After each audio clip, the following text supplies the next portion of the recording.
أعوذ بالله من الشيطان الرجيم. بسم الله الرحمن الرحيم.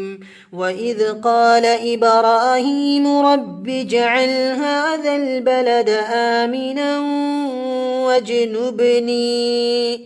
واجنبني وبني أن نعبد الأصنام.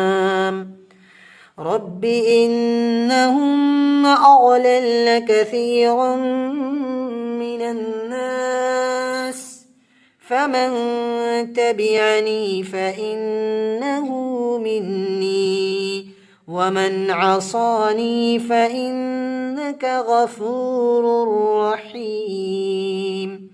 ربنا إني أسكنت من ذريتي بواد غير ذي زرع عند بيتك المحرم ربنا ليقيموا الصلاة فاجعل أفئدة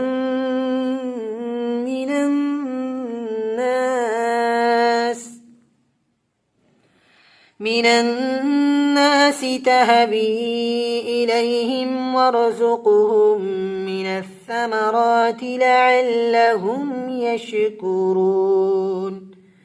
ربنا إنك تعلم ما نخفي وما نعلن وما يخفى على الله من شيء في الأرض ولا في السماء.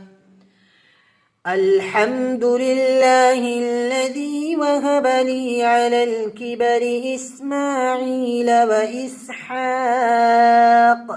إن ربي لسميع الدعاء.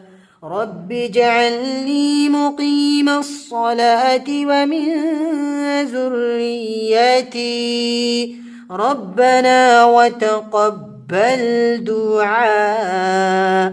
ربنا اغفر لي ولوالدي وللمؤمنين يوم يقوم الحساب.